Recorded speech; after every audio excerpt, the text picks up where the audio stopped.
Mesdames et messieurs, c'est un plaisir de vous retrouver. Dites-moi tout, un numéro spécial. Je reçois pour la première fois dans ce plateau un homme qui a combattu pendant très longtemps dans l'opposition, aujourd'hui député national, professeur des universités, le professeur Tshilombo Paul, ancien, je ne sais pas s'il est toujours ancien ou s'il est toujours porte-parole de l'UDPS. On va parler avec lui sur des questions d'actualité, principalement le terme de la coalition, le défis et perspectives de l'UDPS, mais aussi du président Félix Tshisekedi. On essaiera un peu de parler de toutes ces questions-là. Monsieur le professeur, honorable, bonjour. Bonjour Christian. Alors, quel est le qualificatif qui vous va le mieux, le titre qui vous va le mieux? Professeur, est-ce que porte-parole, député? Non, mais à votre aise, je suis professeur d'université. Ça, au moins, c'est une qualité que je ne vais pas perdre, du moins,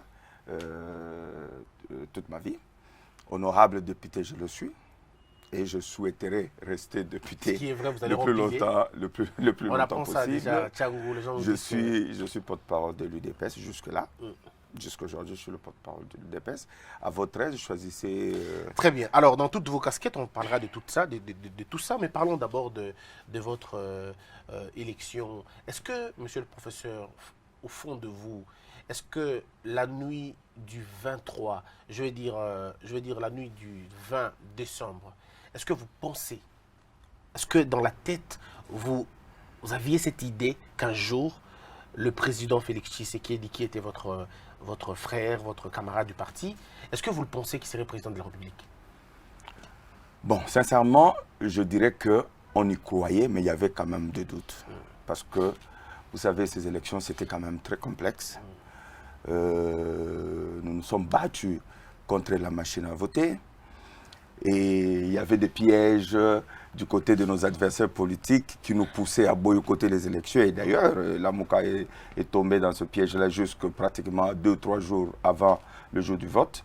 Et nous nous sommes finalement décidés d'aller à ces élections parce que le président Félix Tshisekedi avait la ferme volonté d'affronter ceux qui sont nos partenaires d'aujourd'hui, nos compatriotes du FCC sur le terrain électoral.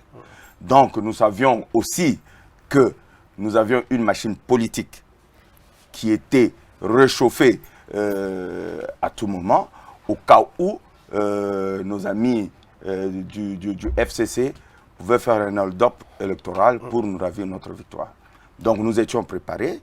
Mais les inquiétudes, il y en avait toujours. Alors, mais c'est vrai, parce que vos images sont passées partout. Hein. Sur BBC, on a vu des images, sur les chaînes étrangères, sur France 24, sur Africa 24. On a vu le professeur Tshilombo en train de pleurer. Vous étiez, je ne sais pas, ému de voir ça. Est-ce que c'est en ce moment-là que vous réalisez que l'alternance vient finalement d'avoir lieu? Est-ce que vous étiez en train de regretter Etienne Tshisekedi qui serait là en train de voir ça? Quels sont les films qui vous traversaient à la tête? Oui, mais attends, c'était un tout, hein, c'était un peu un tout. Vous savez, la plus grande émotion, sincèrement, je vous dis la vérité, je pensais à Genève. Okay. Je pensais à Genève. Je me rappelle, j'étais malade d'ailleurs, quand on nous a donné ce coup fatal de Genève avec nos anciens amis de la Mouka. J'avais parlé beaucoup avec le président Félix Tshisekedi la nuit. On a beaucoup discuté. Il essayait de se remettre debout. Et nous tous, on avait douté ce jour-là. On avait douté ce jour-là parce que tout le monde savait que le candidat qui était favori, c'était Félix Tshisekedi. Il y avait même des sondages qui le disaient. Même en allant à Genève, déjà en Afrique du Sud, on savait qu'il y avait un coup qui se préparait. Un coup qui se préparait avec nos anciens amis de la Mouka pour désigner Fayoulou, mais on ne savait pas comment le coup allait venir. Vous comprenez? Et je vois tout le combat que Tshisekedi a mené, et personne ne croyait que Félix pouvait reprendre le flambeau de l'UDPS et l'amener jusqu'au pouvoir. Et je dis que c'était une sommation d'émotion, ce qui fait que je n'ai pas pu me retenir. Et puis, quand je l'ai embrassé, c'était fort, quoi. Qu'est-ce qu'il vous a dit à l'oreille? Parce qu'on a comme l'impression qu'il vous chuchotait quelque chose à l'oreille. Non, mais il me disait félicitations, on s'embrassait. Je retiens même plus ce qu'il me disait exactement. Bon, c'était très bien. Parce qu'on a l'impression que vous avez même oublié que vous avez été élu le même jour, vous avez été élu député, mais la joie de la présidentielle était beaucoup plus grande. Mais je vais vous surprendre, vous savez que moi, même les élections, les résultats des élections législatives, je ne les ai même pas suivis. Ok. Je m'étais dit, moi, ça me suffit. Comme tu sais, j'ai dit, pour moi, ça me suffit. Parce que c'était finalement un grand combat. Oui, mais c'était l'aboutissement d'un combat de plus de 37 ans.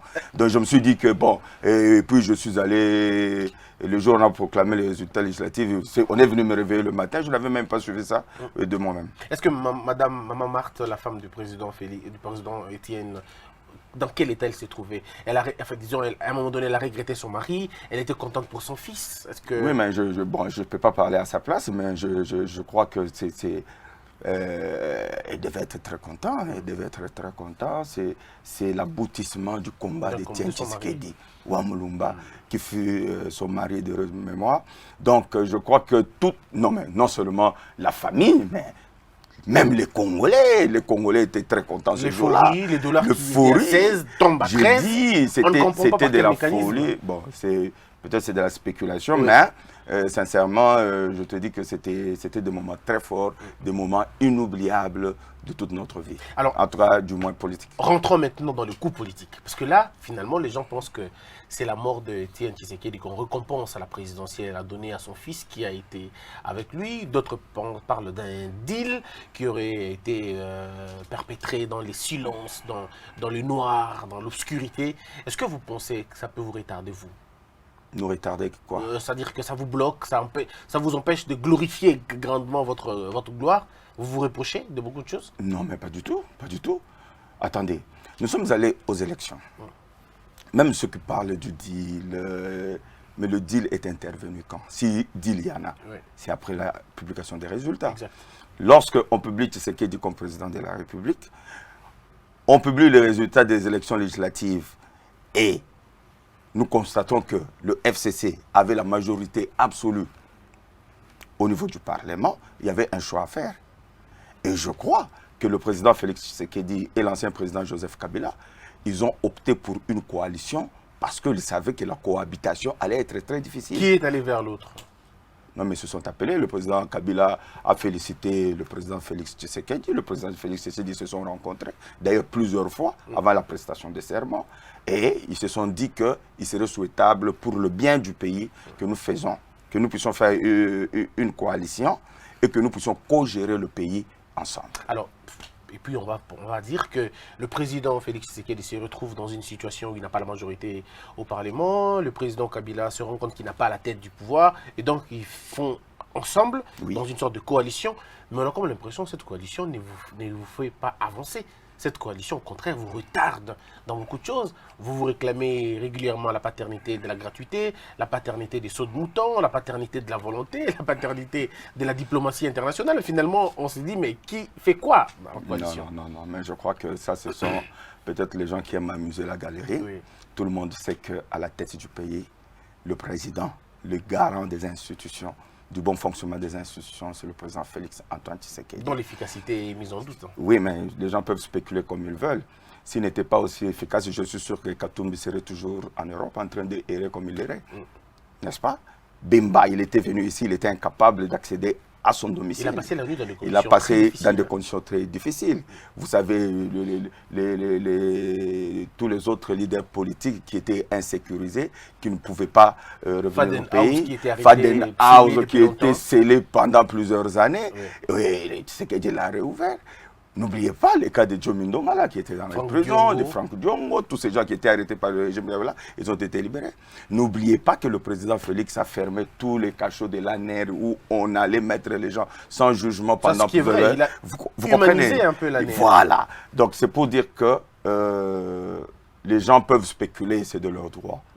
Mais Tshisekedi et nous autres, nous travaillons. Mais la coalition commence à vous poser problème parce que pourquoi les présidents européens, les présidents, je dirais les forces extérieures demandent au président Félix de s'émanciper? Mais ce qui est vrai, c'est que depuis un certain temps, il n'en parle plus. Mais au tout début, c'était émancipe-toi, émancipe-toi. Est-ce qu'aujourd'hui, Félix s'est émancipé parce qu'on n'entend plus ses propos? Oui, mais absolument. Mais je crois que tous les autres dirigeants peut-être qu'ils s'inquiétaient parce qu'ils n'avaient pas confiance au président Joseph Kabila.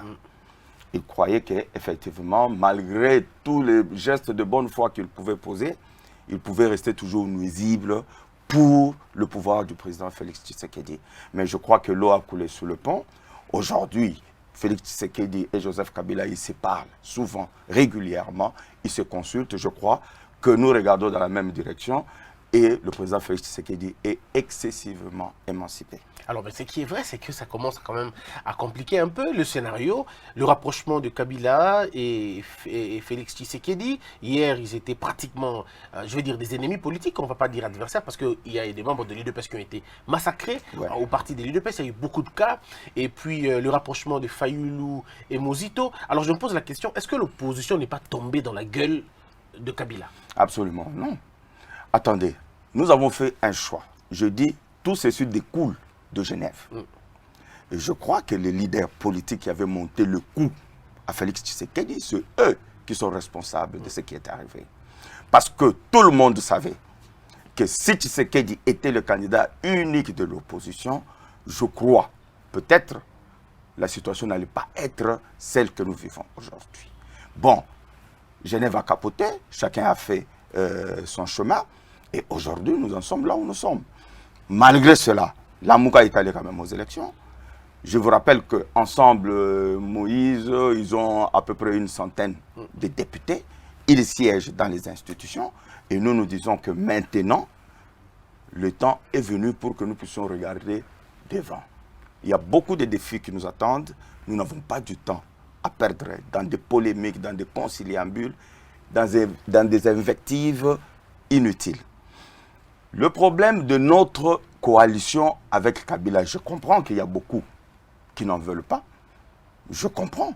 Mais Christian, vous savez, si nous n'avions pas accepté une coalition avec Kabila, c'était un saut dans le vide pour ce pays. Une cohabitation rigoureuse peut-être? Une cohabitation, mais attends, déjà nous sommes en coalition, vous voyez toutes les difficultés que nous avons.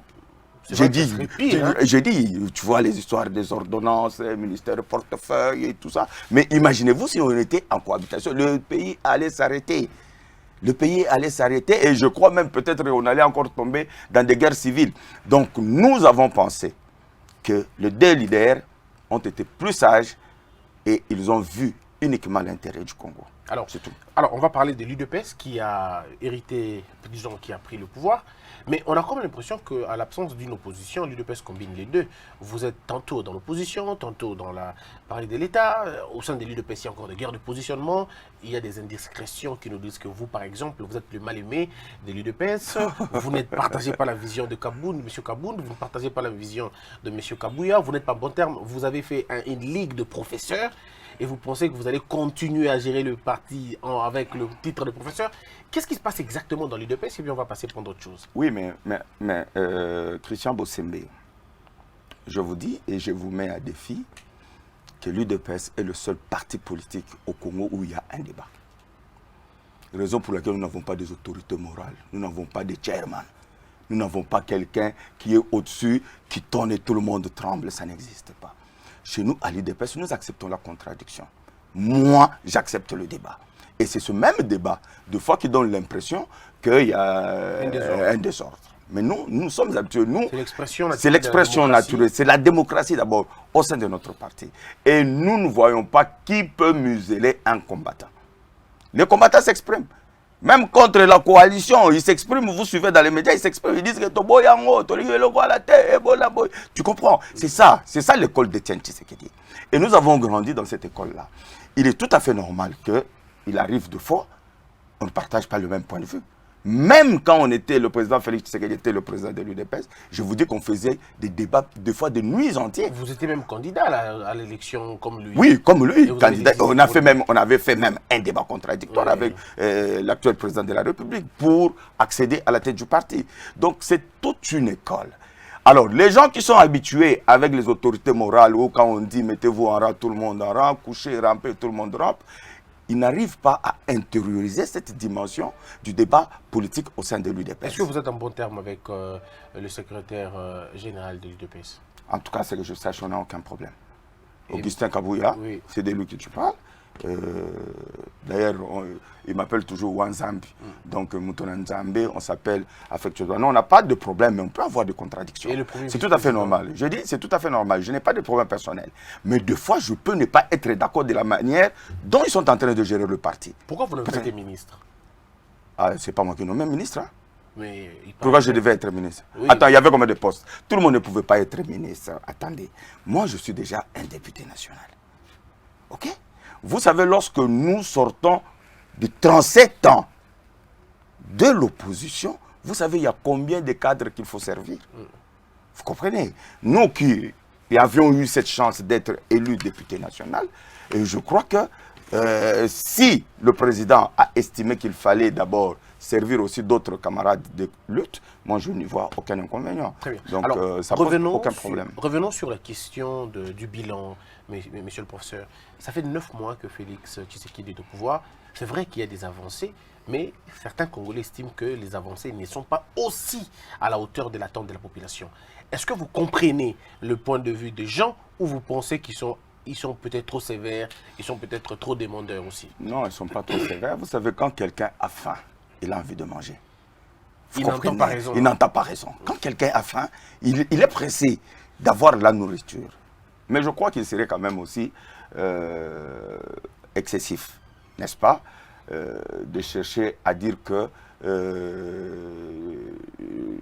les Congolais sont trop exigeants. Non, moi j'ai rencontré plusieurs Congolais qui sont plutôt plus compréhensifs. Nous avons connu le règne de Mobutu de 32 ans. Nous avons connu le règne de Kabila de 18 ans. Ça nous fait 50 ans, un demi-siècle. N'est-ce pas? Et vous pensez que tous les problèmes que ces régimes, nous les avons dénoncés quand nous étions dans l'opposition, peuvent être résolus en 9 mois. Soyons quand même sérieux. Mais quelques signaux. Mais il y a beaucoup de signaux. Christian Bossembe. Prenons il y a la beaucoup sécurité, par exemple, la sécurité nationale. Oui, si on va à l'est du pays, on a comme l'impression qu'en 9 mois, il y a eu beaucoup de massacres, beaucoup plus. Non, mais c'est faux. Ce que vous dites, c'est faux. Pendant le régime de Kabila, on massacrait chaque jour. Non, pendant le régime de Kabila, on peut raconter parce que oui, là, mais je dis, on massacrait chaque jour. Alors, quand vous dites oui. qu'on a l'impression qu'il y a beaucoup plus de morts, c'est excessif. Oui. Vous savez ce qui a manqué plus dans ce pays, c'est quoi? Et nous le disions depuis toujours, avec le président Kabila, avec le président Mobutu, c'était la volonté politique. Vous savez, la situation dans laquelle le Congo se trouvait, ce n'était pas facile. Mais avec la volonté du président Félix Tshisekedi, et d'ailleurs, j'ai dit qu'il a un optimisme contagieux. Si vous parlez avec lui, vous verrez que c'est quelqu'un qui croit qu'à l'est du pays, les massacres vont s'arrêter. Il croit qu'on va sécuriser. Pour preuve, il a d'abord multiplié par 2 le nombre des militaires, oui. À l'est. On a installé un QG avancé à l'est. Et je vous dis que chaque jour, il se réunit avec les officiers supérieurs pour avoir le bilan réel, pour avoir le rapport réel, afin de réajuster jusqu'à ce qu'on va instaurer la paix à l'est. Mais vous savez aussi que la question de Béni, de l'insécurité à l'est, ne date pas d'aujourd'hui. Et c'est une question transversale qui traverse nos frontières. Donc, il y a l'Ouganda, il y a le Rwanda, il y a le Burundi. Mais il est ami, il se montre aujourd'hui ami de Kagame, il se montre aujourd'hui ami de Burundi. Est-ce qu'on peut trouver une solution avec ceux qui ont créé le problème? Non. Ça sera aussi facile de dire que ce problème-là, c'est nécessairement eux qui l'ont créé. Vous vous souviendrez, nous avons connu des rébellions ici. Le MLC, ce n'était pas l'Ouganda. Hein. Le RCD, il n'y avait pas que nos compatriotes, des fois qu'on stigmatise. Je peux vous citer toute une litanie des Congolais qui étaient dans le RCD. Le RCD KML, le RCD national.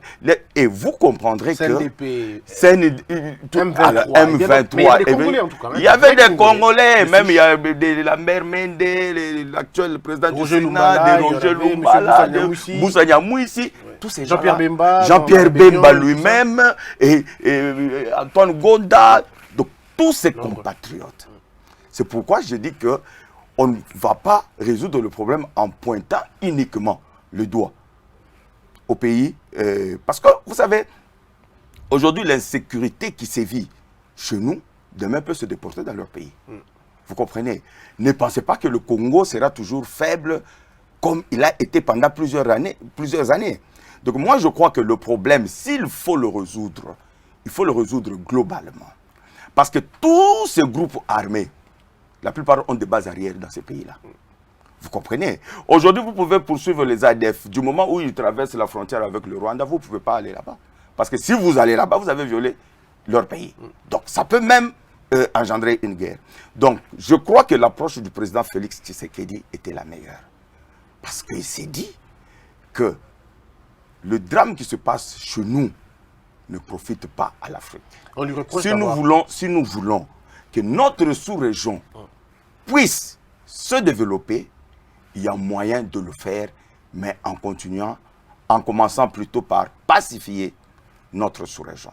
Et il croit fermement que chacun de ces pays frontaliers puisse donner le meilleur afin qu'on puisse résoudre ça. Alors, pourtant que nous connaissons que le problème de l'Est du pays, c'est aussi les problèmes de minerais, c'est aussi les problèmes de ressources, est-ce que le président Fathi fait finalement le front 2 fois? Ça veut dire, on le voit à l'étranger, il a même dit à la tribune des Nations Unies, sans avoir peur, il a dit qu'il allait traiter avec ceux qui sont dans les cobaltes, ceux qui sont dans le coltan, parce que ce sont eux qui financent pour la plupart des cas des rébellions. En même temps, il parle avec eux, en même temps, il parle avec les exécutants. Est-ce que c'est l'approche du président Félix Tshisekedi? Oui, mais absolument. Absolument, parce que vous savez, qu'on se le dise, que la plupart, d'où viennent toutes ces armes qui circulent à l'est du pays? Il y a certaines entreprises véreuses, certaines multinationales, qui alimentent les rébellions justement pour voler nos matières premières sans les acheter. Ça, c'est connu, ce n'est un secret de polichinelle. Mais maintenant, nous disons que dans l'état où nous sommes aujourd'hui, avec notre armée, c'est avantageux pour nous d'aller en guerre frontale contre ces gens-là. Alors, vous avez estimé Nous avons estimé que pas... la diplomatie, c'est aussi notre façon de faire la guerre. Très bien. C'est aussi notre façon de négocier. Nous avons estimé que le sang a suffisamment coulé et nous pensons que l'approche la meilleure, c'est de parler, c'est de négocier, et c'est ce que nous avons. Est-ce que le Parlement congolais, l'Assemblée nationale, qui a donné une commission importante comme celle de défense à Madame Jeannette Kabila, est-ce que vous pensez que ça va être efficace pour aller, par exemple, avoir des projets de réforme sérieuse de notre armée, remplacer, comme certains pays demandent, monsieur le Président Félix, de remplacer les agents de la, disons, les militaires qui ont fait 5 ans, 7 ans, 8 ans au niveau de la frontière, de les ramener ici et de les renvoyer d'autres? Est-ce que vous pensez que vous allez faire ça au niveau non, du Parlement, de l'Assemblée nationale? je ne sais pas si cette question-là va se traiter au niveau du Parlement, oui. Mais à ce que je sache, le commandant suprême des forces armées congolaises, c'est le président Félix Antoine Tshisekedi. Qui le conseille militairement? Qui les conseille militairement? Il paraît que ce sont les hommes de main de Kabila. Non, mais vous savez, nous, à l'UDPS, nous n'avions pas une armée. Exactement. Nous, à l'UDPS, on n'a jamais fait d'armée. Pas de lutte armée, rien du tout. Non, on n'a jamais fait cela. Ça, c'est un. Des deux. L'armée, c'est une armée nationale. Ce n'est pas une armée de Kabila. Ne pensez pas que moi, demain, je deviens président de la République, je vais aller prendre la police au Zimbabwe pour venir en faire la police congolaise. Ce sont les institutions de la République. Et quand le président est élu, il devient le commandant suprême des forces armées, il n'y a pas d'officier de Kabila là-dedans. Kabila, quand il est venu au pouvoir, il n'a pas amené des officiers. Ces officiers, la plupart d'ailleurs, étaient déjà dans l'armée. La plupart ont travaillé à l'époque de Mobutu. Mais qui a fait d'eux des généraux ou par la force du temps? Oui, mais c'est vrai, oui, mais par la force du temps. Oui. Par la force du temps, mais autant qu'aujourd'hui aussi, le président Félix Tshisekedi peut évaluer cas par cas chaque commandant supérieur des forces armées. Ceux qui méritent la promotion, ils seront promus. Mais ceux qui se comporteraient très mal, je crois, ils seront sanctionnés. Donc, vous pensez que le président a le pouvoir de frapper certains généraux qui ont été cités dans les affaires oui, sales? Absolument. Il va le faire? Je crois qu'il va le faire. Je crois qu'il va le faire, mais il y a une nuance à apporter. Vous savez, lorsque une organisation de défense des droits de l'homme vous fait un rapport sur telle situation, sur tel individu, sur tel. beaucoup de ces rapports sont vrais. Mais d'autres rapports aussi sont commandités. Vous comprenez? Lorsque vous êtes président de la République, il y a des officiers supérieurs qui sont cités, même s'ils sont cités dans le rapport. Mais vous devez vous créer votre propre opinion par rapport aux informations que vous devez avoir et confronter par rapport à tout ce qui s'est dit dans ces rapports. Sinon, le pays ne sera plus gouverné. Donc, je crois que le président Félix Tshisekedi a tous ces dossiers sur sa table. Il est en train de recueillir plusieurs informations. Il est en train de vérifier plusieurs affirmations. Et le moment venu, je crois qu'il va agir. Mais il faut aussi comprendre que la question de l'armée, c'est une question très sensible. Et il ne faut pas aller avec précipitation, en tout cas, sans pouvoir maîtriser les dossiers. Et l'appareil judiciaire, avec des juges corrompus, des juges que son père, Étienne Tshisekedi, fustigé, cet appareil judiciaire assez corrompu, comment le président va s'y prendre pour nettoyer cet appareil judiciaire, alors qu'il est le magistrat suprême? Oui, mais je crois que peut-être il y a déjà des ordonnances qui sont en train d'être élaborées. Il y a des magistrats véreux qui ont été déjà identifiés. Et je crois d'ici là, il y aura des nouvelles mises en place. Il y aura des nouvelles mises en place et surtout le président sera très regardant. Vous savez, nous avons connu une histoire avec l'élection des sénateurs ici, même des députés nationaux. Vous avez vu que le président de la République avait interpellé le procureur général de la République. Mais ce sont des réformes qui doivent être faites, mais ça doit prendre le temps qu'il faut pour que ça soit mieux fait. Il ne faut pas aller dans la précipitation et retomber dans la case de départ et commencer encore à se plaindre. Mais je crois fermement que le président de la République a cette ferme volonté de combattre la corruption à tous les niveaux. Je dis bien à tous les niveaux. Est-ce qu'il va fouiner dans le passé ou il va s'occuper du présent et de l'avenir? Vous savez, ce pays, Bossembe, si on fouine dans le passé, le Congo disparaît. Tout le monde va en prison. J'ai dit le Congo disparaît. Toute la classe politique, je dis bien sans exception, à part nous qui n'étions pas aux affaires. Mais tout le reste, que ce soit dans l'opposition, que ce soit au pouvoir, je vous dis, tout le monde ira en prison. Alors, si nous mettons tout le monde en prison, on va faire la politique avec qui? Est-ce que sommes-nous capables de mettre tout le monde en prison et rester gérer ce pays? Alors il y a un choix. Il y a un choix Oui. qui a été fait. On dit ceci. Parce que s'il faut arrêter, je ne vais pas citer les noms parce qu'on me reproche toujours de citer les noms des gens. On sait que vous n'aimez pas beaucoup Katumbi en tout cas. Moi? Oui. Non, pourquoi? Non, pourquoi je ne l'aimerais pas? Toujours lui qui moi, est entre lignes, moi c'est souvent Kabila. Mais quand je dis Kabila, il faut aussi équilibrer avec Katumbi. Parce que si on dit qu'il y a eu des détournements, il y a eu des rapports qui ont cité nommément les gens. Si on a cité Kabila et on a cité aussi Katumbi, pourquoi on ne va pas le citer? Si on a cité surtout celui-là. Surtout celui-là, tu comprends. Et d'ailleurs, ça me fait toujours rire quand je vois aujourd'hui, il est en train de donner, il devient un donneur de leçons. Vous comprenez, alors qu'il a été parmi les pires gestionnaires de ce pays. Et il y avait même clameur publique par les membres du PPRD à l'époque qui sont passés. Disons que pendant entre l'année où le président donnait, c'était pendant. Non, mais vous savez, le problème est celui-ci, Christian. Nous avions un budget de 4 milliards. Aujourd'hui, nous faisons un effort pour que ça devienne 10 milliards. Mais cet effort pouvait être fait il y a peut-être 10 ans. Il y a peut-être 10 ans. Où allait cet argent? C'est-à-dire que quelqu'un peut faire des réformes, mais il ne va pas jusqu'au bout. C'est pourquoi le pays ne se relève pas. Il pouvait aller, comme il dit, il est allé, c'est pas moi, 3 millions, 300 millions ou quoi, jusqu'à 4 milliards, alors qu'il pouvait arriver jusqu'à 20 milliards. Et les 16 milliards d'excédents, ils se sont distribués entre copains.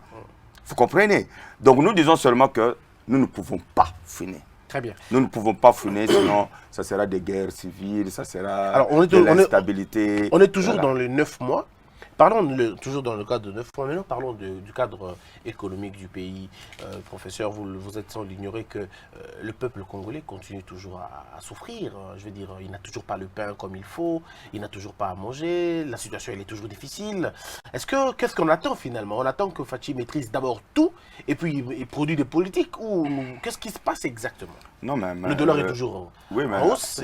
Oui, mais vous savez que un pays fonctionne avec un budget, n'est-ce pas? Et je crois d'ailleurs que la commission ECOFIN a fini avec le travail pour essayer un peu de rééquilibrer les postes budgétaires. Et je crois que d'ici là, nous serons encore convoqués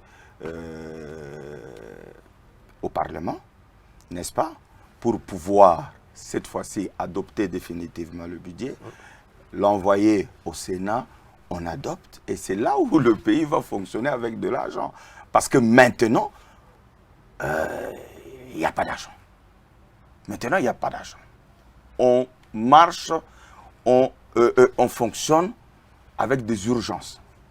Mais il faut attendre le budget. Pourtant, 15 milliards de dollars s'échappent toutes les années. 42 millions de dollars, il paraîtrait, ça s'échapperait chaque semaine. Dans les régies financières, il y a des patrons, des riches qui se construisent des maisons. Ils ont beaucoup d'argent, les douaniers, ainsi de suite. Mais on a comme l'impression que c'est eux qui vivent et les peuples ne vivent pas. Non, mais attends, mais il y a des réformes qui doivent être faites. Peut-être. Parce que quand le Zolo vous dit même 15 milliards, mais il faut le trouver. Il faut le chercher parce que dans les 15 milliards, là, il y a des gens qui ne payent pas la douane. Exact. Dans les 15 milliards, là, il y a la corruption. Dans les 15 milliards, il y a... endémique, hein. Voilà. Et que nous sommes en train de combattre d'ailleurs. Vous comprenez? Donc il faut des réformes efficaces pour pouvoir canaliser cet argent dans les caisses de l'État. Et c'est ce que nous sommes en train d'essayer de faire. Et je crois que dans 9 mois, ce n'est pas assez. Mais dans 5 ans, je crois que nous jeterons les bases d'une bonne gouvernance. Alors, on va revenir, parce qu'il y a un aspect de la justice qui m'a échappé, et surtout de la bonne gouvernance aussi. Monsieur le professeur, vous êtes député. L'argent de GoPass des Congolais, ça va faire aujourd'hui pratiquement 10 ans, jour pour jour, l'argent, on paye les GoPass. Vous voyagez beaucoup, vous avez payé plusieurs fois les GoPass. Ouais. Et les Congolais en payent. Mais ça va où cet argent? L'argent des passeports, l'argent des plaques d'immatriculation. Finalement, il y a toute une litanie de choses. Mais on pensait que quand Félix Tshisekedi est arrivé au pouvoir, il allait, si pas arrêter tous ces gens, mais au moins arrêter le robinet. On a vu ce qu'il a fait et les gens ont applaudi. Aussitôt arrivé au pouvoir, il a permis aux Congolais de pouvoir avoir le visa au Congo, ce qui n'a jamais été fait dans le temps. Alors, pourquoi il s'est arrêté en chemin? Pourquoi ne pas aller plus loin, arrêter les histoires de GoPass et trouver des Mais pourquoi il doit arrêter cette histoire de GoPass? Peut-être la question que vous voulez poser, qu'est-ce qu'on en fait? Oui, mais qu'est-ce qu'on en fait? Oui. Mais vous pensez que quand on quitte le budget de 4 milliards pour aller à 10 milliards, d'où viendra cet argent? Mais on a eu si cet argent, on a vu l'exploit de la DGDA. Félix Tshisekedi a fait quelque chose d'extraordinaire. La DGDA de doubler les... Mais c'est justement cette dynamique-là qu'on veut implémenter dans toutes les régies financières. C'est que le problème, ce n'est pas... Bon, peut-être il y a des compatriotes qui estiment que le GoPass, c'est beaucoup d'argent, on paye beaucoup et tout ça. Mais demandez à tous ceux qui circulent à travers le monde, chaque pays a ses taxes, chaque pays a ses impôts. Là n'est pas le problème. Mais qu'est-ce qu'on en fait? Qu'est-ce qu'on en fait? C'est ça le vrai débat. Et à l'époque, l'argent de GoPass, c'était l'argent des individus. C'était l'argent qui entrait dans les poches des gens. On appelait même ça les noms des gens. Frais Kimbuta. Il y a des frais Kimbuta, il y avait des frais. Oui, il y a des frais Kimbuta, il y a des frais. Et personne ne savait ce qu'on en faisait. Mais aujourd'hui, je vous dis qu'il y a une rigueur dans la gestion de la chose publique. Et tous ceux, vous pouvez aller. Moi, je parlais avec un compatriote qui travaillait dans une régie financière, me dit que mon cher, les choses ont changé. Les choses ont changé parce que tout le monde aujourd'hui sait et a peur que si on vous attrape dans ces histoires de corruption, votre place, c'est la prison. Mais c'est 15 millions de dollars, tout le monde est à sa place. Personne n'est arrêté, donc ça ne fait personne. Ça ne fait peur à personne. Mais heureusement que vous êtes juriste. Heureusement que vous êtes juriste. Le problème, c'est quoi? Que Tshisekedi commence à arrêter les gens ou que la justice fasse son travail? C'est ça le vrai débat. Mais quand c'est Makambo qui part, on applaudit, on dit la rigueur de la justice. Moi, je dis quand les 3 militaires sont condamnés, mais quand c'est 15 millions de dollars, on dit il faut qu'on laisse les gens... Tu sens Bossembe. Oui. Je te dis ceci. nous ne sommes pas battus 37 ans dans l'opposition pour venir aujourd'hui couvrir d'autres voleurs au pouvoir. Ça, je vous dis la vérité. Le problème, peut-être, c'est la lenteur de notre justice. S'il y a des preuves, parce que aussi, on peut citer des gens, mais vous, vous êtes juriste. Quand on n'a pas de preuves, ça ne sert à rien. La présomption d'innocence. Et des mille. Voilà.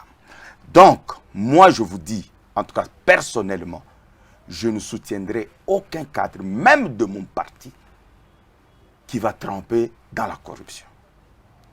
Si réellement les 15 millions là, ça existe quelque part, il faut que la justice fasse son travail parce que c'est l'argent des Congolais. Nous avons plusieurs défis, je dis bien plusieurs défis à relever. Nous avons la gratuité de l'enseignement. Nous sommes en train de peiner pour mobiliser l'argent. Que vous n'arrivez pas à... Nous avons l'insécurité à l'Est. Vous savez, il y a un grand effort de guerre qu'il faut mobiliser pour nos militaires qui sont au front. Donc on ne peut pas accepter qu'il y ait un individu, un groupe de gens qui se tapent 15 millions de dollars comme ça.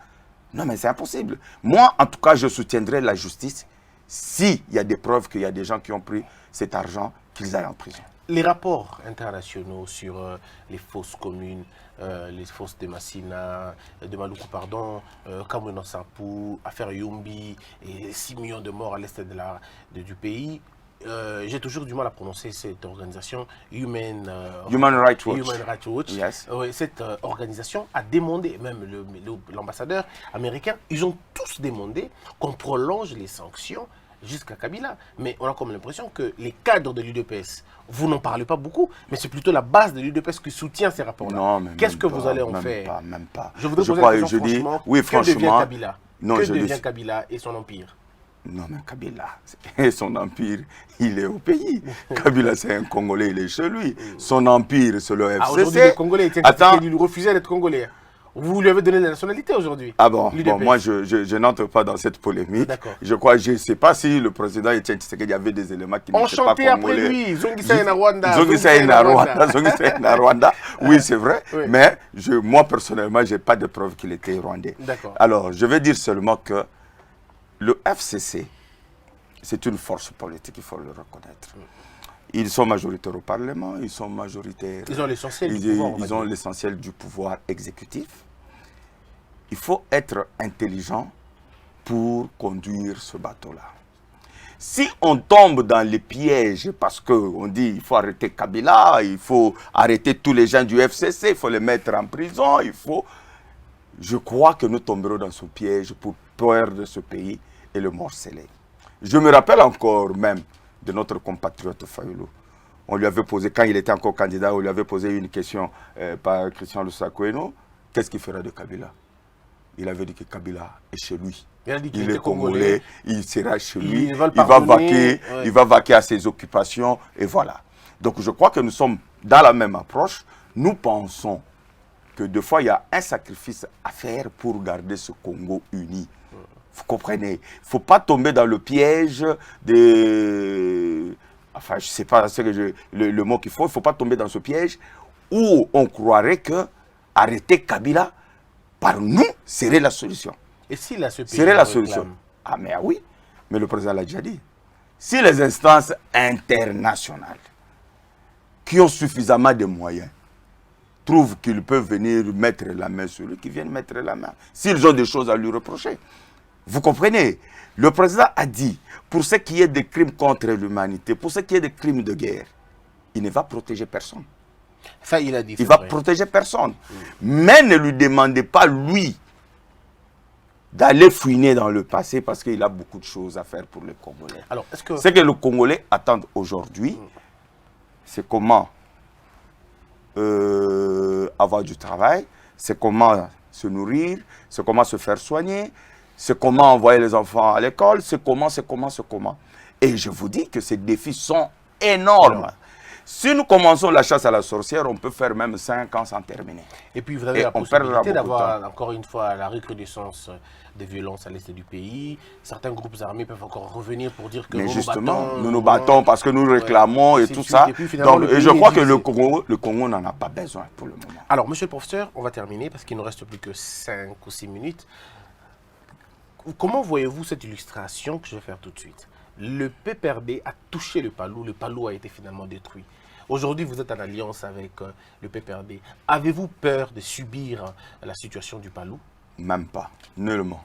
Ça ne nous a jamais traversé parce que nous sommes l'UDPS. Vous savez, nous on dit toujours que l'UDPS est une pyramide renversée.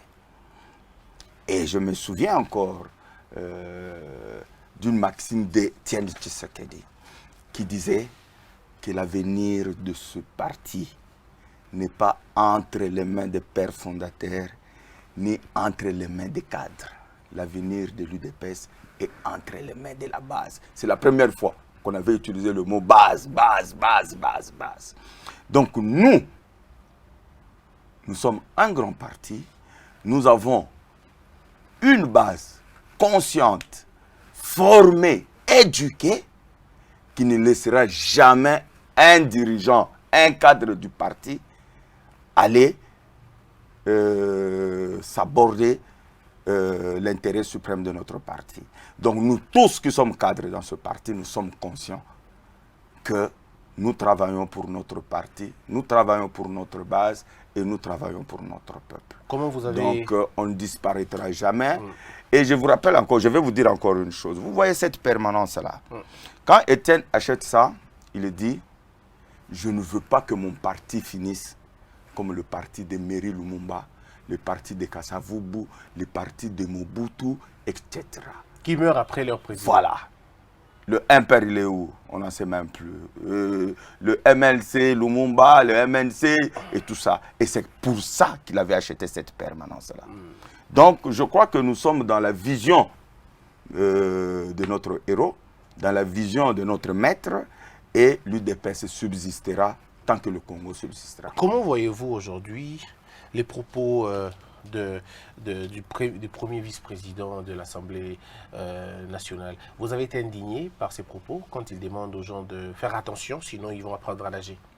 Non, mais je crois que la question n'est pas bien posée. Il fallait commencer du début. Vous voulez que je pose D'où la est question? venu, oui, mais ça, ce n'était qu'une réponse. N'est-ce bien, pas? comment vous êtes Ce n'était, bon, j'ai pas envie de commenter ça, mais je crois que politiquement, c'était peut-être une réponse appropriée.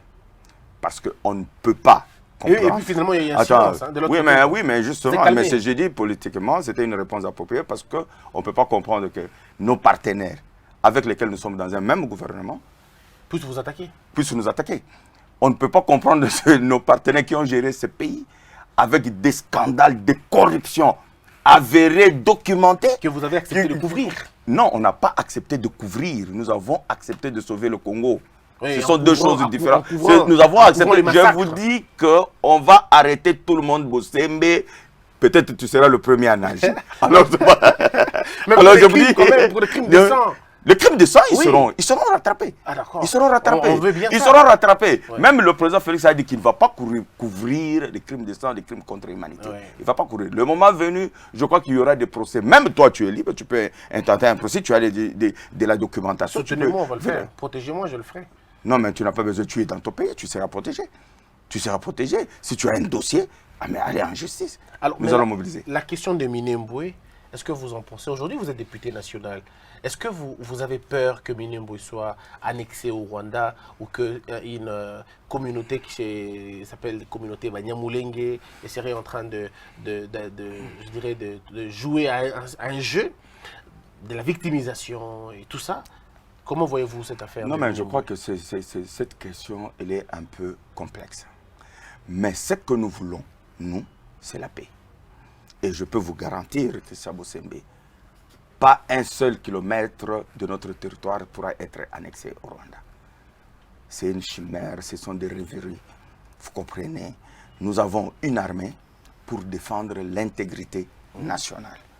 La question des Minembwe, je crois qu'il faut être suffisamment souple sur cette question pour pouvoir trouver des solutions durables, des solutions pérennes.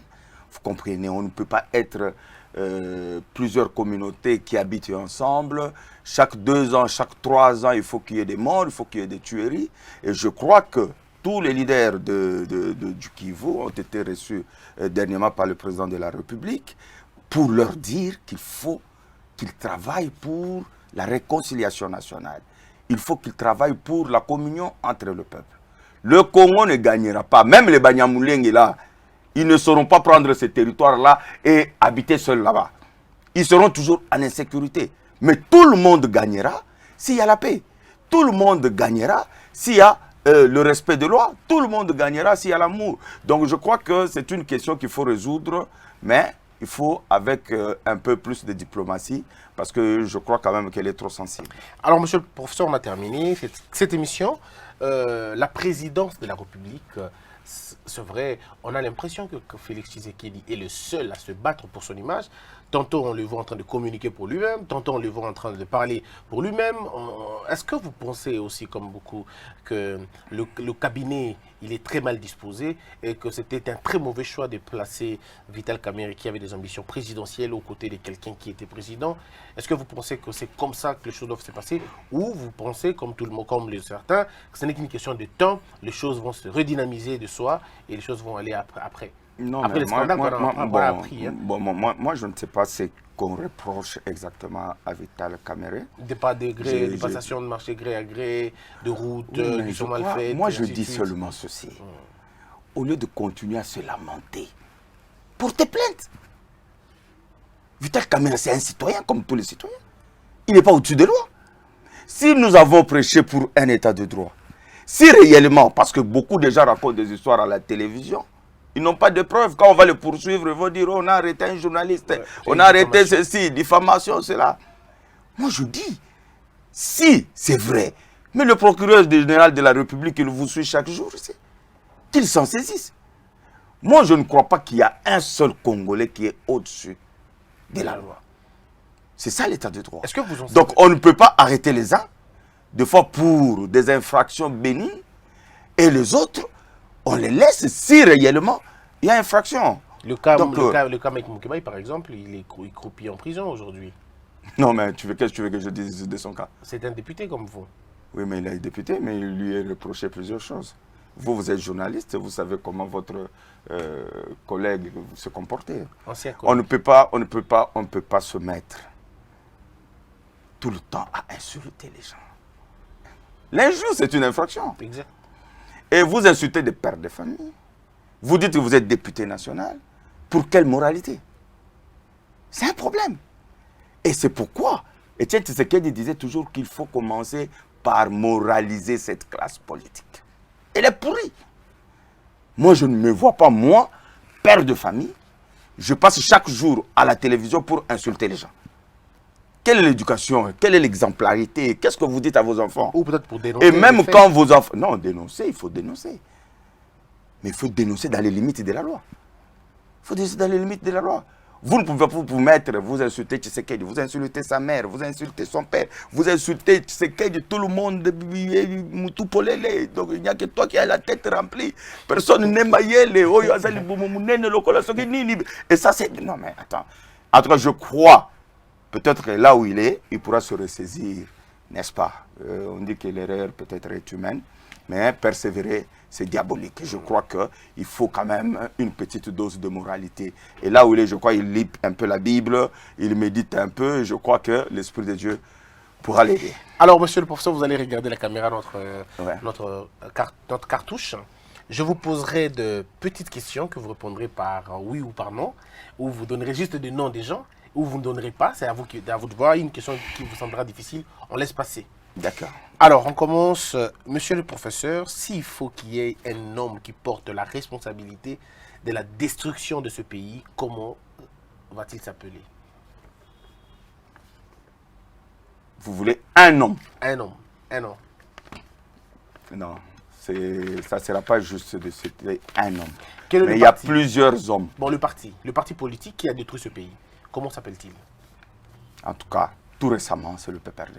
La plateforme la plus dangereuse politique, la plateforme dangereuse aujourd'hui. La plateforme dangereuse. Politique, oui. Politique oui, dangereuse. Oui. C'est la Mouka El Dure. Alors, s'il faudrait bannir un comportement, c'est lequel au Congo? La corruption. Merci, monsieur le professeur. C'est moi qui vous remercie. Mesdames et messieurs, ça n'est fini pour aujourd'hui. C'était un grand honneur pour moi de recevoir le professeur Tshilumbu, qui est honorable député, professeur des universités, cadre de l'UDPS, porte-parole. Il s'est, je dirais, livré allègrement cet exercice des questions-réponses. Vous avez vu que ça n'a pas été difficile. Eh bien, bon, de toute façon, quand on est porte-parole, on porte la parole. Hein. Ce n'est pas toujours difficile pour lui. Monsieur le professeur, encore une fois, merci beaucoup.